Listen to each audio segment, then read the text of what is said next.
जय माता जी। दोस्तों, कैसे हैं आप सब? ये जानने के लिए कमेंट बॉक्स में एक बार जय माता जी ज़रूर लिखें। मेरे चैनल भजन रसधारा में आप सबका स्वागत है।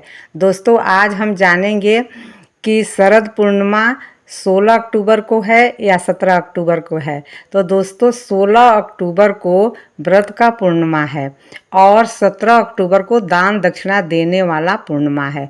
16 तारीख को चंद्रमा भगवान को खीर की भोग लगाई जाती है। इसका बहुत अच्छा नियम है, ये भी हम आप लोगों को बताएंगे।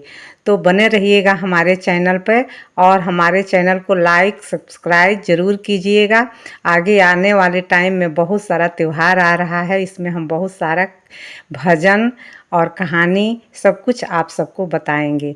तो चलिए अब हम शुरू करते हैं। तो दोस्तों, 16 तारीख को तो व्रत का पूर्णिमा है। इसमें व्रत भी रखा जाएगा और खीर का भोग चंद्रमा भगवान को लगाई जाएगी। तो ये ध्यान रखना है कि खीर बनाते समय गाय का दूध होनी चाहिए। गाय का दूध नहीं मिले तो काऊ मिल्क का थैली मंगा करके, पैकेट मंगा करके खीर बनाए। भैंस का दूध भूल करके खीर में यूज नहीं करनी चाहिए।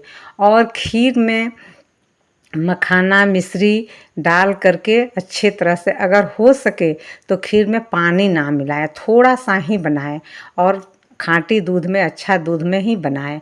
और चंद्रमा भगवान को एक अच्छा पात्र में रख करके, सफ़ेद रंग का कॉटन का कपड़ा हो, सूती, और नहीं तो माता रानी की चुन्नी वगैरह होती है अच्छा सा, उससे ढक करके और छत पर रखा जाता है। कहा जाता है कि चंद्रमा भगवान उस दिन संपूर्ण रूप से अपना दर्शन देते हैं और अमृत का वर्षा करते हैं। वही वर्षा शीत के रूप में खीर में आकर के मिलता है, तो वो अमृत के समान मानी जाती है। वह सुबह उठ करके प्रसाद के रूप में खाई जाती है।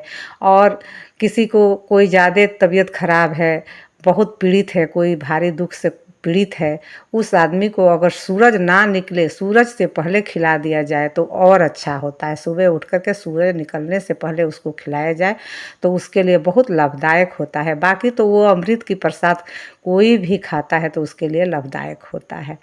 तो यही नियम है खीर का। भगवान को पूजा करें, बहुत सारा विधि विधान है। अगर शास्त्र के हिसाब से हम विधि बताएं तो हम कर नहीं पाते हैं, उतना हम लोगों से, नर नारी से नहीं हो पाता है। तो इसलिए संक्षिप्त में ही कोई पूजा करें जिससे हमारा लाभ भी मिले और हमारा पूजा भी हो जाए।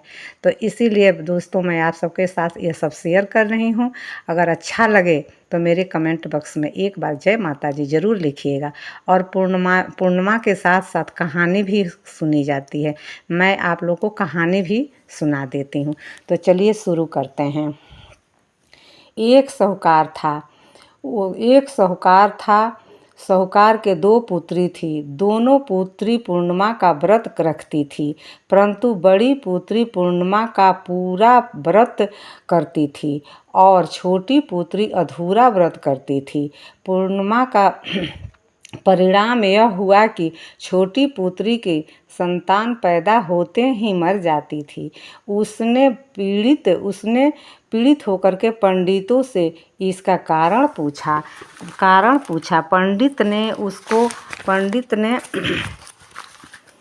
उससे बताया कि तुम पूर्णिमा का अधूरा व्रत करती हो, इसी से इसकी कारण तुम्हारी संतान पैदा होते ही मर जाते हैं। पूर्णिमा का पूरा व्रत विधि पूर्वक करने से तुम्हारी संतान जीवित रह सकती है। उसने पंडित से सलाह लेकर के पूर्णिमा का पूरा व्रत विधि पूर्वक किया। उसके लड़का हुआ, परंतु शीघ्र ही मर गया। उसने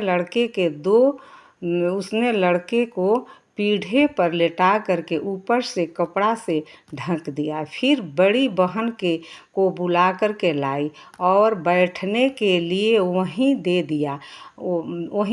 बड़ी बहन जब पीढ़े पर बैठने लगी तो उसका घाघरा बच्चों को छू गया। बच्चा घाघरा के छूते ही रोने लगा। बड़ी बहन बोली, तू मुझे कलंक लगाना चाहती थी, मेरे बैठने से यह मर जाता।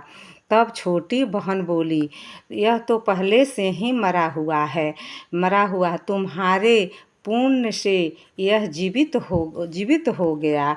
उसके बाद हो गया, तेरे पुण्य से ही यह जीवित हो गया। उसके बाद नगर में उसने पूर्णिमा का पूरा व्रत करने का ढिढोरा पिटवा दिया। ये रहा पूर्णिमा का व्रत कथा। दोस्तों, आप लोगों को अच्छा लगी हो तो कमेंट बॉक्स में एक बार जय माता जी ज़रूर लिखिएगा। जय माता जी।